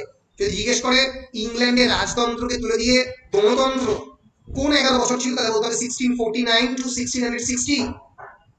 অলিভার ক্রমওয়েলের রাজত্ব, পিউরিটান ডিক্টেটরশিপ, এই সময় অ্যান্ড্রু মার্ভেল লিখছে, স্যার টমাস ব্রাউন লিখছে, এবং জন বানিয়ান লিখছে, বানিয়ান যদিও মিল্টনের আমলে, এরা লিখছে এই সময়। ফলে এই সময়টাকে এরপরে 1660 থেকে শুরু হয়ে যাচ্ছে আবার রেস্টোরেশন পিরিয়ড। রেস্টোরেশন পিরিয়ড হচ্ছে restoration of the monarchy. Restoration period কাকে রেফার করছে? মনার্কি যখন সিংহাসনে আবার ফিরে আসছে। তার আগে অব্দি মনার্কি ছিল না, তার আগে 11 বছর গণতন্ত্র ছিল, এবং সেই সময় একজন বিখ্যাত রাজার মৃত্যু ঘটে, তার নাম চার্লস দ্য ফার্স্ট, এবং চার্লস দ্য সেকেন্ড রেস্টোরেশন পিরিয়ডে আসে। রেস্টোরেশন পিরিয়ড যখন শুরু হচ্ছে, সেই সময়ে স্যাটায়ারের জন্ম হচ্ছে। গোটা কোর্ট রুম জুড়ে তোমরা অলরেডি পড়েছো, তোমরা পড়েছো আলেকজান্ডার পোপের রেপ অফ দ্য ল, তোমরা জন ড্রাইডেনের নাম শুনেছো, অ্যাবসালোম দ্য অ্যাকিটোফেলের রচয়িতা। এই প্রত্যেকটা অথারের লেখার নাম, তাদের সাল, তাদের তারিখ যেন হাতের তালুর মধ্যে থাকে। তোমাদের সবচেয়ে বড় উইকনেস হচ্ছে তোমরা হিস্ট্রি অফ ইংলিশ লিটারেচার পড়োনি। সিলেবাসের মধ্যে আমরা পড়েছিলাম, তোমরা কিন্তু পড়োনি। বিশ্ববিদ্যালয়ে ধরে নিচ্ছে তোমরা হিস্ট্রি অফ ইংলিশ লিটারেচার আগে থেকেই পড়ে নিয়েছো, তোমরা জানো। সেগুলো তোমাদের কেবলমাত্র লিটারেচার গুলো পড়িয়েছে, তোমাদের কিন্তু পিরিয়ড ধরে পর পর পড়তে হবে। এবং এখানে থাকছে অ্যাপারা বেহেম, যার লেখা তোমরা অরুণ কো পড়েছো, sir William Temple, sir John Locke, Locke বানানটা ভুল আছে, LOCKE হবে, স্যামুয়েল পেপেস ড্রামাটিস্ট, এবং ফ্রান্সে লিখছেন জন রেসিং এবং মলিয়ের, এদের লেখা পাবলিশ হচ্ছে। এই রেস্টোরেশন পিরিয়ড চলছে 1660 টু 1700। এর পরে আসছে অগাস্টিন পিরিয়ড। এই অগাস্টিন পিরিয়ডে লিখেছেন আলেকজান্ডার পোপ। তোমরা আরেকজন বিখ্যাত রাইটারের লেখা পড়েছো, সুইফটের লেখা তোমরা পড়েছো, সুইফটের লেখা গালিভার্স ট্রাভেলস তোমরা পড়েছো, জোনাথন সুইফটের লেখা, অ্যাডিশন, স্টিলে, ভলতেয়ার, এই সময় সবাই এরা লিখছে। ফলে ফলে এই হচ্ছে তোমাদের অগাস্টিন পিরিয়ড। এর পরে শুরু হয়ে গেছে আবার age of the Johnson, doctor Samuel জনসনের নাম অনুসারে এই এজের নাম। এবং এখানে এই এজটাকে বলা হয় অনেক সময় ট্রানজিশনাল পিরিয়ড, কারণ এটা ইমিডিয়েটলি রোমান্টিকের আগে। ফলে টমাস গ্রে, রবার্ট বার্নস, এরাও এই পিরিয়ডে আসছে। কাউপার, ক্র্যাবে, এবং বিখ্যাত হিস্টোরিয়ান এডওয়ার্ড গিবন, যার লেখা the history of the Roman empire, এই সময় আসছে। এই প্রত্যেকটা এজকে খুঁটিয়ে পড়তে হবে। কতটা খুঁটিয়ে পড়তে হবে? বেশ ভালো খুঁটিয়ে পড়তে হবে, সেটা আমরা প্রশ্নের ধরন দেখলেই বুঝতে পারবো। এরপরে আসছে রোমান্টিক পিরিয়ড, তোমরা জানো 1798 থেকে অনেকে শুরু করে, অনেকে 1790 থেকে শুরু করে টু 1832, যে সময় Shelley, Keats, Byron, Wordsworth, Coleridge, এদের সবার লেখা এই সময় পাবলিশ হচ্ছে। বিভিন্ন যারা গথিক রাইটার, তাদের একটু আগে থেকেই পাবলিশ হয়ে গেছে 1760 থেকে। র্যাডক্লিফ, লিউইস, এদের লেখা এই সময় প্রথম পাবলিশ হচ্ছে। এবং ব্র্যাম স্টোকার ব্রিটেনে প্রথমবার ড্র্যাকুলার কথা লিখছে। আমেরিকাতে এই সময় ট্রান্সেন্ডেন্টাল পিরিয়ড চলছে। ফলে তোমাদের কি প্রত্যেকটা পিরিয়ডের নাম কিন্তু ভালো করে মাথায় রাখতে হবে। এরপরে 1832 থেকে 1901 কুইন ভিক্টোরিয়া নামে পিরিয়ড। ভিক্টোরিয়ান পিরিয়ড জানো তোমরা, প্রি রাফেলাইট ব্রাদারহুডের লেখা পড়েছো তোমরা, আমাদের ডবলিন মার্কেট পড়েছো তোমরা, ম্যাথু আর্নল্ডের লেখা পড়েছো তোমরা, ক্রিটিক্যাল লেখা পড়েছো, Robert Browning, Charles Dickens, Bronte sisters যারা অ্যানি এবং তার সঙ্গে সঙ্গে নামটা ভুলে গেলাম, আরে বিখ্যাত এটা উদারিং হাইটস, এবং তোমাদের বলো তোমাদের তোমাদের সিলেবাসে যেটা রয়েছে জেন আয়ার, ব্রন্টি সিস্টারের লেখা, এবং লর্ড টেনিসন তার লেখা কবিতা। এইগুলো কিন্তু একটু ভালো করে দেখতে হবে। টেনিসন, আর্নল্ড, ব্রাউনিং, ব্রন্টে সিস্টারদের লেখা কি কি পাবলিশ হয়েছে এবং কেন ভিক্টোরিয়ান পিরিয়ডকে এইসব ডেকাডেন্স বলা হয়। What is art for arts এক মুভমেন্ট, যেখানে ওয়াল্টার পেটার এবং অস্কার ওয়াইল্ড পার্টিসিপেট করছে, কেবল কলা কৈবল্যবাদ বলা হয়, আর্টের জন্যই আর্ট। এই ভিক্টোরিয়ান পিরিয়ডের শেষের পরে বিশ্বযুদ্ধ লেগে যাচ্ছে 1910 থেকে 1914 মধ্যে, এবং শুরু হচ্ছে মডার্ন পিরিয়ড। প্রথম বিশ্বযুদ্ধ থেকে দ্বিতীয় বিশ্বযুদ্ধের আগে পরে পর্যন্ত এই পিরিয়ডকে মডার্ন পিরিয়ড বলা হয়। এই পিরিয়ডকে মধ্যে অনেক ধরনের রাইটার ঢুকছে। এর মধ্যে ডব্লিউ.বি. ইয়েটস আছে, তোমরা লেখা পড়ছো টি.এস. এলিয়টের, Virginia Woolf, Dylan Thomas, W H. Auden, Wilfred Owen, এরা সবাই বিশ্বযুদ্ধের কবি এবং এই মডার্ন পিরিয়ডের কবি।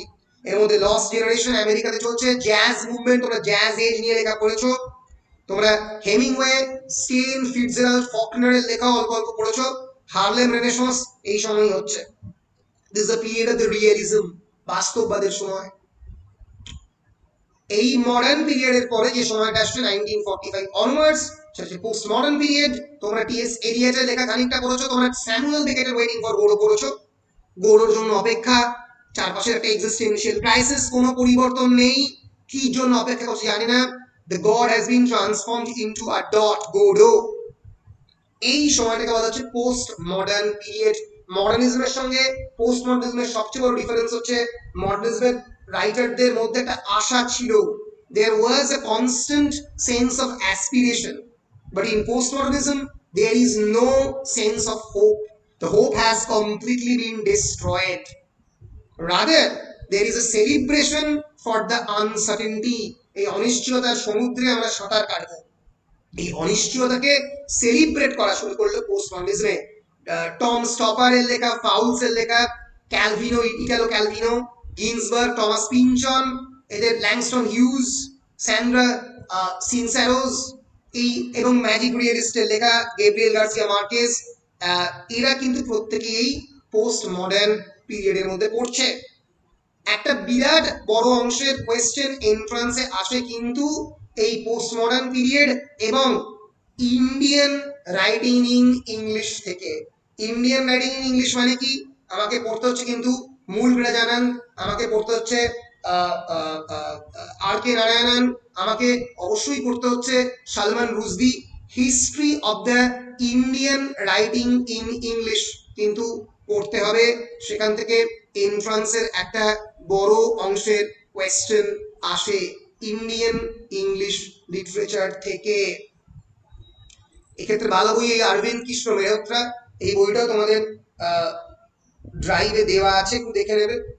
আমিও ড্রাইভে আরেকবার এই এই এই ড্রাইভের লিঙ্কটা তোমাদেরকে এই ক্লাসের পরে আমি নয় আরেকবার দিয়ে দেবো। দয়া করে কেউ কোনো বই ডিলিট করে দেবে না, অনেকে ডিলিট করে দিয়েছে ভুল করে, কিন্তু সেটা করো না, তাহলে পরবর্তীকালে মানে তোমরাই মানে আর বইটা পাবে না, মুশকিল হয়ে যাবে, ঠিক আছে? ফলে এইটা করো না। ইন্ডিয়ান রাইটিং ইন ইংলিশ থেকে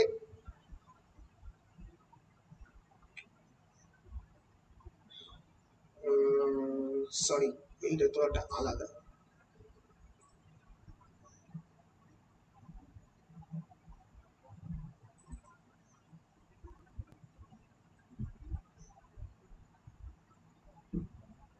এটা এম.কে নায়কের বই, এটাও বেশ ভালো বই, কিন্তু অনেকটা বড় বই।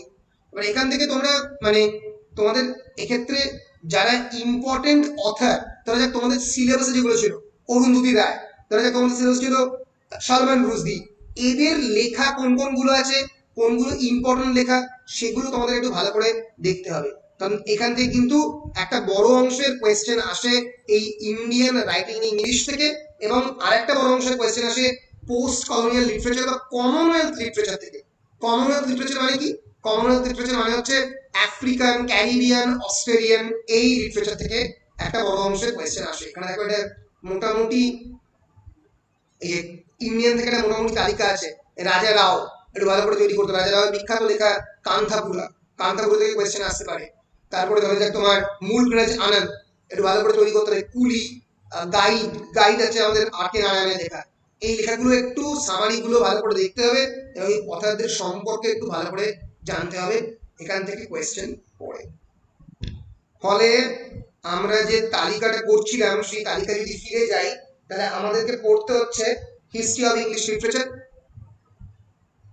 আমাদেরকে পড়তে হচ্ছে ইন্ডিয়ান রাইটিং ইন ইংলিশ,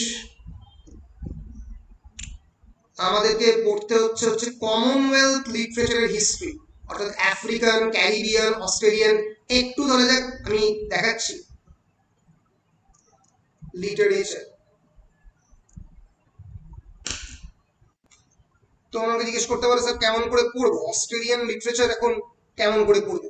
সেক্ষেত্রে এটা করতে হবে, তোমাকে সার্চ করতে হবে এইভাবে, আফ্রিকান লিটারেচার বলে তার উইকিপিডিয়া, মেইন উইকিপিডিয়া পেজটা যেতে হবে, এবং যাওয়ার পরে এই যে Wikipedia article on the African literature, যেখানে বিখ্যাত বিখ্যাত বেশ কয়েকজন অথর, তোমাদের সিলেবাসে ছিল থিংস ফল অ্যাপার্ট বাই চিনুময় আচিবি।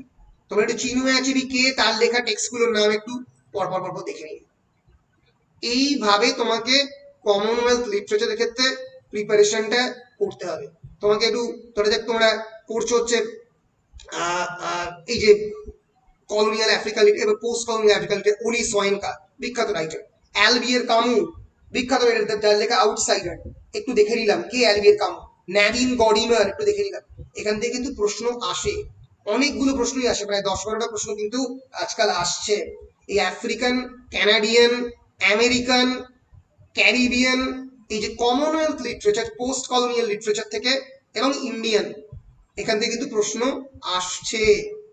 আচ্ছা, 4 নম্বর যেখান থেকে প্রচুর প্রশ্ন আসে, মানে মোটামুটি প্রশ্ন আসে, সেটা হচ্ছে লিটারারি থিওরি। লিটারারি থিওরি তোমরা অলরেডি পড়েছো, যারা এখনো পড়োনি তারা পড়বে পরে 6th সেমিস্টারে।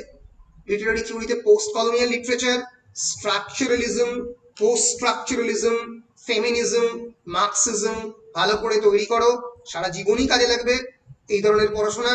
তোমরা এ প্রসঙ্গে দেখো লিটারারি থিওরির একটা বইয়ের আমি লিস্ট তোমাদেরকে দিয়েছি, তার মধ্যে প্রমোদ নায়ারের বইটা অনেকে কিনেছো, এই প্রমোদ নায়ারের বইটা কিন্তু তোমরা ফলো করতে পারো, এবং এখানে যে কটা স্কুলের নাম আছে এবং যে কজন থিওরিস্টের নাম আছে, মোটামুটি একটু চোখ বুলিয়ে গেলে এখান থেকে কমন পেতে পারো। এই structuralism, post structuralism, psychoanalytic criticism Lacan টাকা অল্প, Freud, feminism, Marxism, post colonialism এবং কুয়ার থিওরি। ইকো ক্রিটিসিজম অল্প পড়লেও হবে, বেশি না পড়লেও চলবে। এই structuralism, post structuralism, feminism, Marxism, post colonialism এইগুলো একটু ভালো করে দেখে যেতে হবে। এই 4টে যদি দেখে যাও, এর বাইরেও কোয়েশ্চেন পড়ে, এর বাইরে কোয়েশ্চেন পড়ে না যে আমি বলছি না, যে কোনো সময় ইএলটি থেকে কোয়েশ্চেন পড়ে। ইএলটি মানে হচ্ছে ইংলিশ ল্যাঙ্গুয়েজ টিচিং, এখান থেকে কাকে ডায়ালেক্ট বলে, কাকে ইডিওলেক্ট বলে, এখানে ট্রান্সলেশন স্টাডিজে পড়েছিলে, কাকে কাকে ধরে যাক জিজ্ঞেস করলো মানে ডেসক্রিপটিভ লিঙ্গুইস্টিক স্টাডিজ বলতে কি বোঝো, বলে 4টে অপশন দিল, তখন সেখান থেকে ইএলটি থেকেও পড়তে পারে। কিন্তু এই 4টে হচ্ছে মেন, এই 4টে করার পরে টাইম থাকলে অল্প একটু আমার যে ট্রান্সলেশন স্টাডিজের মেটেরিয়ালটা আছে, বা ইএলটি ইংলিশ ল্যাঙ্গুয়েজ টিচিং বলে সার্চ করতে পারো, বা ফার্স্ট ল্যাঙ্গুয়েজ অ্যাকুইজিশন বলে সার্চ করতে পারো, সেখানে যে ইম্পর্টেন্ট টার্মগুলো সেগুলো একটু দেখে যেতে পারো। এই যে ইংলিশ ল্যাঙ্গুয়েজ টিচিং,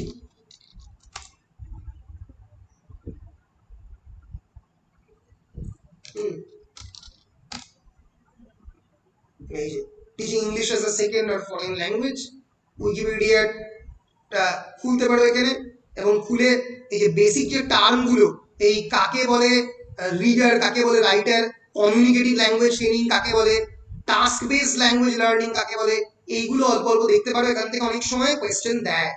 কাকে ডগমি বলে, কাকে ইডিওলেক্ট বলে, কাকে এথনোলেক্ট বলে, এরকম কয়েকটা কোয়েশ্চেন অনেক সময় পড়ে। এই হচ্ছে মোটামুটি তোমাদের এন্ট্রান্সের 4টে বা 5টা এরিয়া যেখান থেকে কোয়েশ্চেন করলে মোটামুটি কমন পাবে। তার মধ্যে history of English literature, Indian writing, Commonwealth literature, literary theory এবং ইএলটি ইম্পর্টেন্ট। বলো পরিষ্কার? Yes sir. বেশ, এবার আমার কাছে কয়েকটা ইউনিভার্সিটি কোয়েশ্চেন আছে। আমি ধরা যাক প্রেসিডেন্সির এর 2019 সালে, মানে প্যান্ডেমিকের আগের প্রেসিডেন্সির, আমি প্রেসিডেন্সির এন্ট্রান্সের এক্সামিনেশনের কোয়েশ্চেন।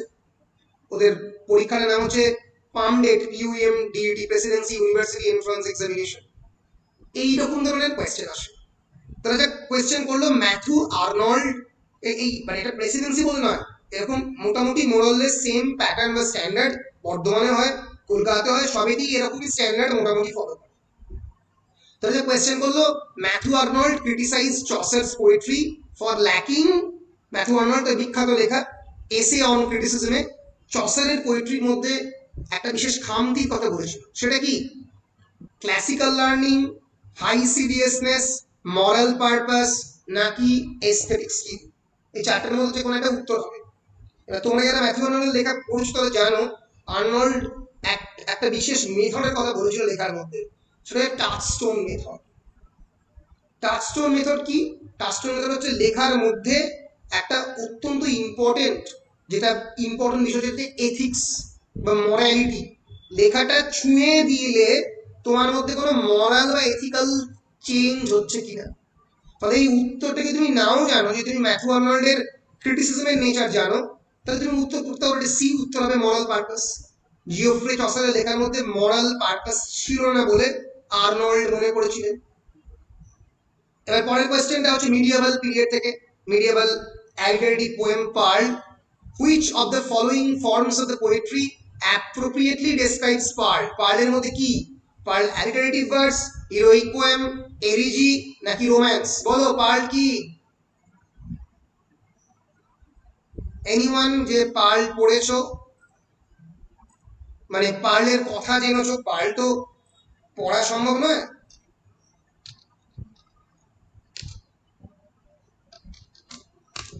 জানো এটা কি? বিখ্যাত medieval poem. It's an alliterative poem. Definitely it's an alliterative poem. It's a highly though not consistently alliterative, কিন্তু in general alliterative এবং dream vision নিয়ে এই পোয়েমটা লেখা হয়েছে। এর মধ্যে খানিকটা এলিজি আছে, অনেক কিছু রোম্যান্সও আছে, কিন্তু ইন জেনারেল এটাকে alliterative poem বলে ধরা হয়। alliteration মানে কি? alliteration মানে কি রে? স্যার একটা ওয়ার্ডে যখন দুবার ইউজ করা হয় পরপর, 2বার বা 3বার ইউজ করা হয়। পাখি পাকা পেঁপে খায় 3বার 4বার ইউজ করা থাকে, অ্যালিটারেটিভ পোয়েম বলা হয়। এই পোয়েম ইজ অ্যান অ্যালিটারেটিভ পোয়েম, পরপর পরপর একই জিনিস দিয়ে ইউজ করে পরপর করা হচ্ছে। আবার অনেক সময় পরীক্ষার কোয়েশ্চেনও কিন্তু একটু ডিফিকাল্ট আসে। ধরা যাক একদম টেক্সচুয়াল কোয়েশ্চেন দিল, বেউলফের একদম টেক্সটের মধ্যে দিয়ে কোয়েশ্চেন দিল, when Beowulf tells Hrothgar that his purpose was to win the goodwill of your people or die in battle, the king in reply promises to love you in my heart like a son. হ্রদগার হচ্ছে মানে হ্রদগার বেউলফকে ডেকে পাঠিয়েছিল গ্রেন্ডেলকে মারার জন্য। Hrothgar was the king of the Scandinavia ওই সময়। তিনি বেউলফকে ডাকলেন মারার জন্য গ্রেন্ডেলকে এবং বললেন আমার মনের তোমার প্রতি পুত্র স্নেহ রয়েছে। এই যে conversation between the Hrothgar and the Beowulf, what feature of the Anglo-Saxon society does this conversation illustrate? Anglo-Saxon সোসাইটির মধ্যে এই যে কনভারসেশন, এটা কি কোন জিনিসটাকে আনছে সামনে? Heroic spirit, terms of loyalty, principles of the comitatus, desire of glory, desire for glory. কোনটা? 4টের মধ্যে কোনটা উত্তর হবে?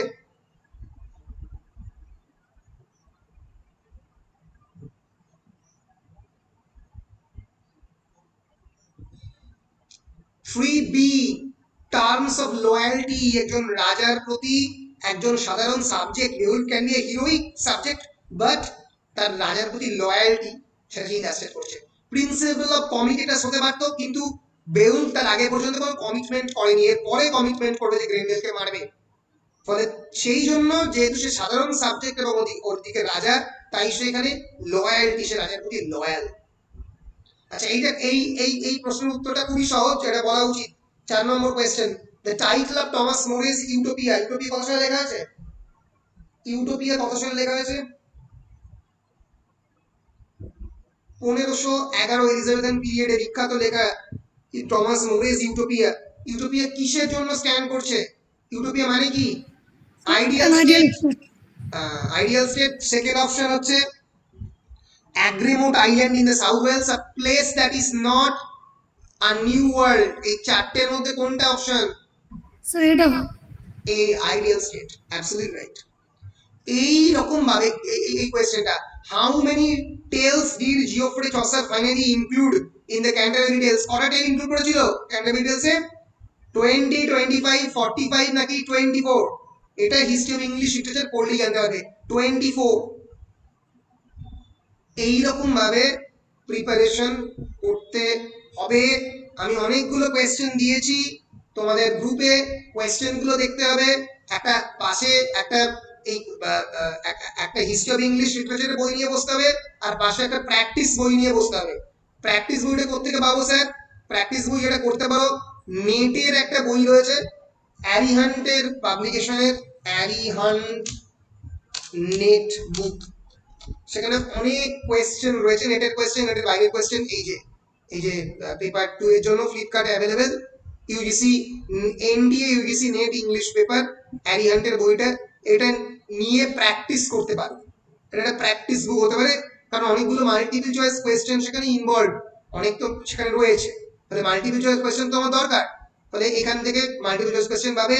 আমি যে অনেকগুলো ইউনিভার্সিটি কোয়েশ্চেন দিয়েছি সেখান থেকে প্রচুর মাল্টিপল চয়েস কোয়েশ্চেন পাবে। কোয়েশ্চেন অনেক সময় ডিফিকাল্ট হয়। এই যে কোয়েশ্চেন করেছে ব্যারোক। ব্যারোক মানে কি? ব্যারোক একটা পার্টিকুলার ইরা, যেটা একটা আর্ট মুভমেন্টের সময়টাকে ব্যারোক বলা হয়। একটা 18th সেঞ্চুরিতে এনলাইটেনমেন্ট পিরিয়ডে এই ব্যারোক শুরু হয়। ব্যারোক মানে কি? ব্যারোক মানে an ornate and exaggerated style of painting, a witty and ingenious method of argument, a form of satiric literature, a pedantic manner of discourse। চারটের মধ্যে কোনটা হবে? ব্যারোক পিরিয়ড বলতে এই চারটের মধ্যে কোনটা? Any idea?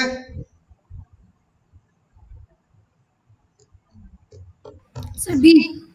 না, A, an ornate and exaggerated style of painting or writing কে বলা হয় ব্যারোক। ব্যারোক লিটারেচার বলে সার্চ করলে বেসিক্যালি ব্যারোক আর্কিটেকচার বেশি পপুলার। একটা অত্যন্ত অর্নেট স্টাইল তোমরা পাবে ব্যারোক। 4-5টা মানে মানে এত হাইফাই স্টাইল দেখে মনে হবে একটা অন্য পৃথিবীতে চলে এসছো। এই যে ব্যারোক স্টাইল অত্যন্ত হাই সাউন্ডিং একটা অর্নেট স্টাইল। এটা এটা সেই সময়কার ব্যারোক একটা আর্কিটেকচার, এটা সত্যি এখনো রয়েছে। এই যে ব্যারোক আর্কিটেকচার, এটা হচ্ছে তোমার ওই সথবির যে ক্যাসেল ইংল্যান্ডে, এই যে দুর্দান্ত দেখতে, অস্বাভাবিক, মানে দেখে মনে হয় পৃথিবীর বাইরে আছে। এটা হচ্ছে ব্যারোক স্টাইল। ফলে যে ওয়ার্ডটা জানো না, যেটা নতুন করে জানলে একটু গুগল করে দেখে নিলে ব্যারোক কাকে বলে। এই যে ব্যারোক ডেফিনেশন, এই যে শুরুতেই লেখা আছে, it's an extravagant style of art characterized by curving lines, gilt and the gold. ফলে বুঝতেই পারছো এক্সট্রাভ্যাগেন্ট স্টাইল, খুব বেশি এক্সাজারেটেড স্টাইল বেশি করে বলা হচ্ছে, অর্নেট রয়েছে, অর্নামেন্টেশন রয়েছে। ফলে বলো, which among the following writers did not belong to the Bloomsbury group? বিখ্যাত এই গ্রুপগুলো, ছোট ছোট লিটারেচারের যে মুভমেন্টের টিমগুলো, এগুলোর মাথায় রাখতে হবে। E.M. Forster, D.H. Lawrence, Virginia Woolf, Gideon Strachey, এর মধ্যে কে ব্লুমসবেরি গ্রুপে ইনক্লুড ছিল না? এটা মডার্নিজমে পাবে। মডার্নিস্ট লিটারেচার যখন পড়বে তখন ব্লুমসবেরি গ্রুপ পড়বে। বলো এর মধ্যে কে ছিল না? কোন আইডিয়া আছে?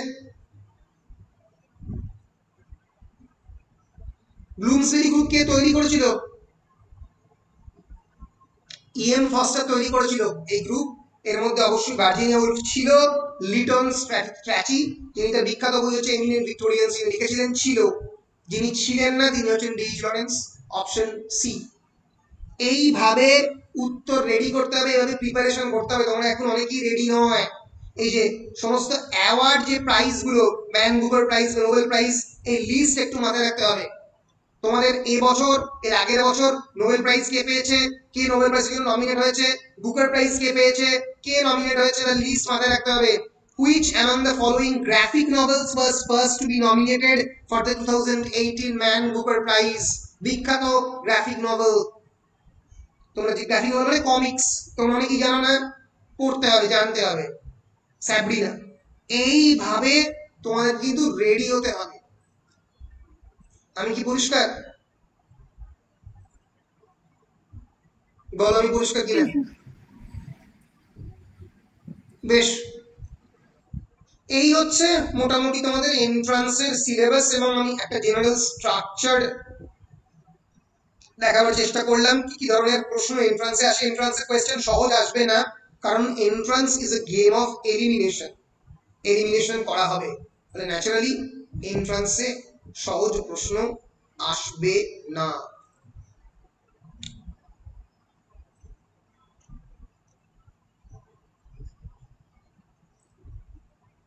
আমি ফেরত আসছি এবারে লাস্টের যে কোয়েশ্চেনটা, সেটা হচ্ছে মানে এটা এই প্রশ্নটা আমাকে অনেকেই করে, এমএ আগে নাকি বিএড আগে, মাস্টার ডিগ্রি করবো কেন, কারা কারা মাস্টার ডিগ্রি করবে। এটা অত্যন্ত পরিষ্কার একটা উত্তর আমি দিচ্ছি। মানে বিএড কোর্সটা উপযোগিতা পশ্চিমবঙ্গে কেবলমাত্র এসএসসি এবং যারা আপার প্রাইমারি অথবা যারা প্রাইমারি এক্সামিনেশনে বসবে তাদের জন্য। অর্থাৎ যারা টিচিং করতে চাও স্কুলের ক্ষেত্রে, তাদের ক্ষেত্রে বিএড এসেনশিয়াল। মাথায় রাখতে হবে মাস্টার ডিগ্রিও এসেনশিয়াল, কারণ মাস্টার ডিগ্রি না যদি তোমার থাকে, তাহলে তোমার বিএড আছে, তুমি ডেফিনেটলি এসএসসি তে বসতে পারবে, কিন্তু তুমি নিশ্চিত থাকো যে ক্লাস 10 to 12 এর যে এক্সামিনেশনটা সেখানে তোমাকে নেওয়া হবে না যদি তোমার এমএ না থাকে। আপার প্রাইমারিতে চান্স রয়েছে, প্রাইমারিতে অবশ্যই চান্স রয়েছে। কিন্তু এবার যেটা মানে লাখ টাকা যেটা প্রশ্ন, সেটা হচ্ছে পশ্চিমবঙ্গে এর পরে প্রাইমারি এক্সামিনেশন বা এসএসসি এক্সামিনেশন কবে হবে আমরা জানি না। এবং এই মুহূর্তে কোর্টের যা জট রয়েছে, যতগুলো কেস, টোটাল 572টার বেশি কেস রয়েছে। তোমরা জানো পশ্চিমবঙ্গে এই মুহূর্তে 600-র উপরে লোকজন চাকরি হারিয়েছে, 239, তার পরের ধাপে আরো 500 সামথিং। ফলে এই জট কেটে কবে কোর্ট নতুন রিক্রুটমেন্টের পারমিশন দেবে আমি সত্যি জানি না এই মুহূর্তে পশ্চিমবঙ্গে, এবং সেটা আমার তো মনে হয় না আগামী 2 বছরের মধ্যে দেবে বলে আমার মনে হয় না। যেহেতু আগামী 2 বছরের মধ্যে মানে এই বিএড ডিগ্রিটা যেটা বৈশিষ্ট্য এই মুহূর্তে পশ্চিমবঙ্গে, এই বিএড এর জন্য প্রায় 550-এর উপরে প্রাইভেট কলেজ হয়ে গেছে। তুমি যে কোনো কলেজ থেকে যদি তুমি নিয়ার অ্যাবাউট মানে 65 to 70,000 দাও, তুমি যে কোনো জায়গা থেকে বিএড করতে পারবে। এটা একটা মানে একটা বাস্তব সত্যের মতো হয়ে গেছে। কিন্তু মাস্টার ডিগ্রির সময় তুমি সেটা পারবে না, তোমাকে মাস্টার ডিগ্রিতে চান্স পেতে হবে। ফলে যত তাড়াতাড়ি চান্স পাওয়া যায় ততই ভালো, কারণ আমরা জানি না এর পরে পরে আবার নাম্বারটা আরো বাড়তে পারে, তারপরে পরে আরো বাড়তে পারে।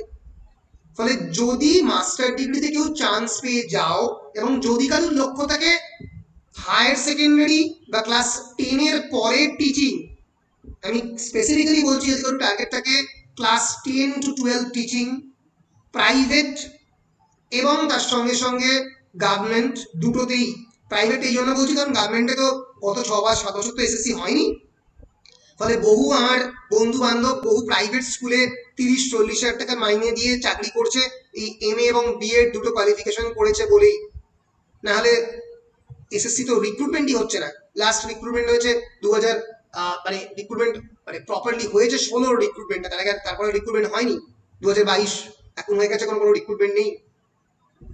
ফলে যদি এই তোমরা এটা ভাবো যে আমার একটা মাস্টার ডিগ্রি দরকারি প্রাইভেটে চাকরি করার জন্য লাগবে, তাহলে আগে এমএ তারপরে বিএড করো। যদি কোনো টার্গেট হয় প্রাইমারি স্কুল টিচিং, তাহলে আগে বিএড করতে পারবে, কারণ বিএড করলে এখন প্রাইমারিটাতে তুমি বসতে পারবে, যেহেতু ইন্টিগ্রেটেড ডিগ্রি করে দিয়েছে।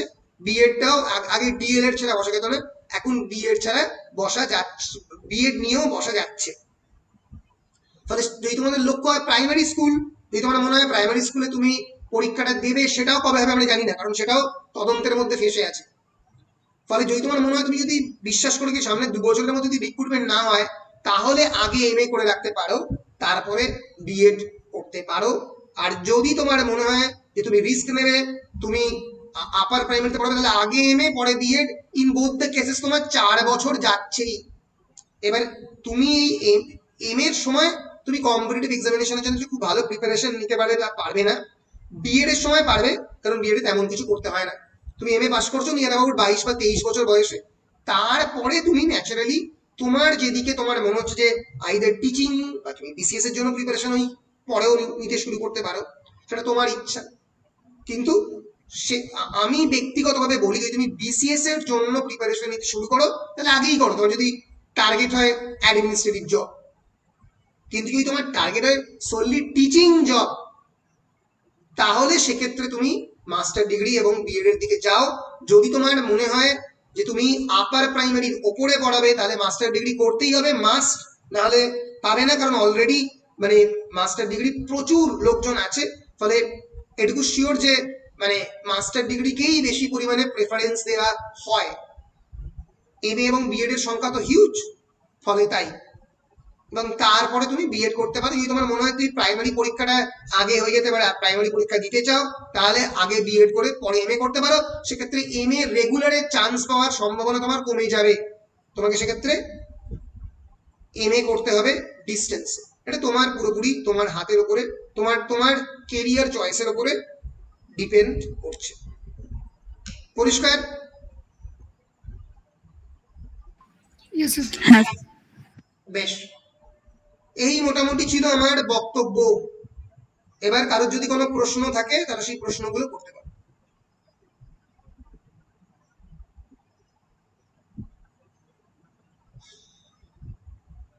Any questions? বলো, কোনো প্রশ্ন আছে কিনা?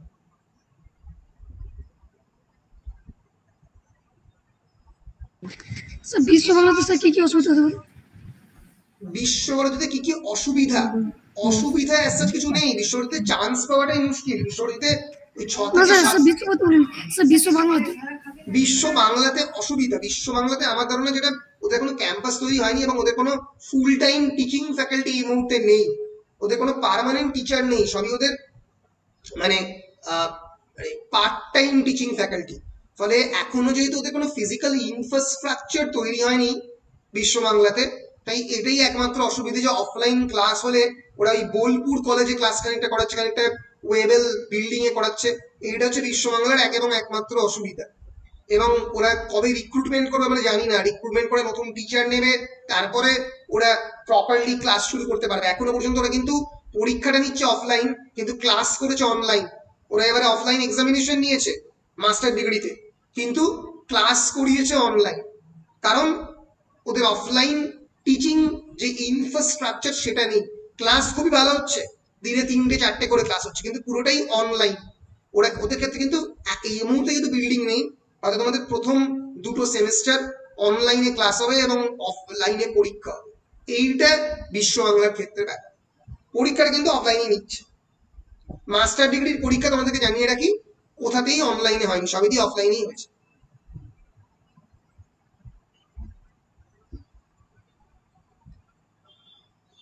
বেশ,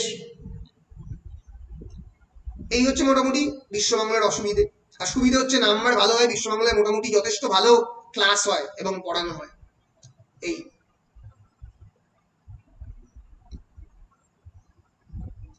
স্যার বেনারস হিন্দু ইউনিভার্সিটির সিটের এটা কেমন? খুবই ভালো ইনফ্রাস্ট্রাকচার, ভালো। Benares Hindu university is good, কিন্তু বেনারস হিন্দু ইউনিভার্সিটি যেটা ব্যাপার সেটা হচ্ছে যে ওই তোমাকে হোস্টেলে থাকতে হবে। আমি বিএইচইউ তেও এন্ট্রান্স এক্সামিনেশনের একটা মানে কোয়েশ্চেনের তালিকা এখানে রেখেছি। বিএইচইউ ভালো ইনফ্রাস্ট্রাকচার, বিএইচইউ ইজ গুড। এই যে 2019 এর ধরা যাক, এটা বিএইচইউ এর এন্ট্রান্স এক্সামিনেশন ভালো standard, BHU is good, quite good. দাঁড়াও, এই যে এটা এমএ ইন ইংলিশে ধরা যাক এন্ট্রান্স এক্সামিনেশন, এই যে which work of Milton offers a fervent plea for the freedom of press. বিখ্যাত মিল্টনের কোন লেখা ফ্রিডম অফ প্রেসের কথা বলে? বলা উচিত, দেখি কেমন পড়ছো। কোমিয়াস, প্যারাডাইস রিগেন্ড, স্যামসন অ্যাগোনিস্টাস নাকি এরিও প্যাগেটিকা? কোনটা? ফ্রিডম অফ প্রেস মিল্টনের, এরিও প্যাগেটিকা, অপশন নাম্বার 4। হ্যাঁ, তো অগ্নিশ্বর বলছে বেনারস ইউনিভার্সিটি ভালো, কিন্তু তোমার ওই খরচাটা অনেকটা বেড়ে যাবে, কারণ তোমাকে বাইরে গিয়ে থাকতে হচ্ছে, হোস্টেল ফিস দিতে হচ্ছে, এইগুলো। আদারওয়াইজ বিএইচইউ ইজ গুড, কিন্তু যদি তুমি বর্ধমানে পাও সেক্ষেত্রে বর্ধমানটি প্রেফারেবল, কারণ বর্ধমান আর বিএইচইউ এর যে ডিগ্রির বিরাট ওয়েটেজ এর ডিফারেন্স হয় তা নয়।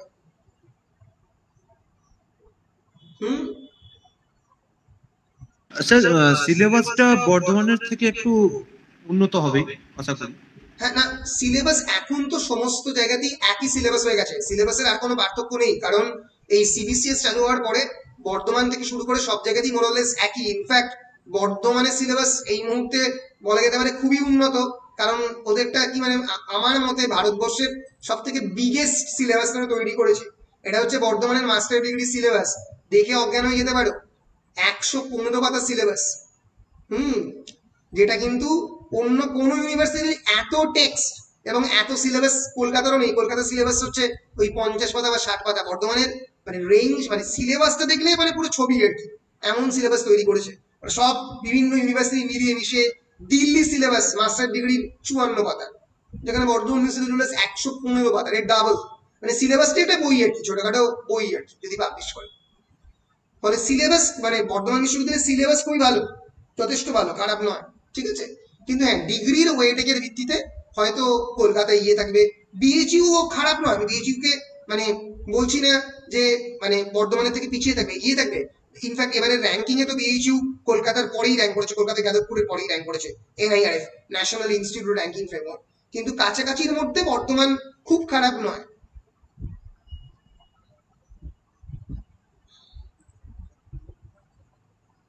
বলো, any other questions? Sir Kazi Nazrul university কেমন হবে? ভালো ইউনিভার্সিটি, গুড ইউনিভার্সিটি, ভালো ইউনিভার্সিটি, কোনো ইউনিভার্সিটি খারাপ নয়, কোনো বিশ্ববিদ্যালয় খারাপ নয়, কোনো বিশ্ববিদ্যালয় খারাপ বলার অধিকারও আমার নেই। ভালো বিশ্ববিদ্যালয়, খারাপ নয়, কিন্তু মানে ওই তোমার বাড়ি থেকে কাছে হবে, কিন্তু ওখানে তুমি আউটসাইডার, মানে ওখানে তুমি মানে আদার বলে তোমাকে ট্রিট করা হবে। এক সেকেন্ড, আমি যেহেতু আমার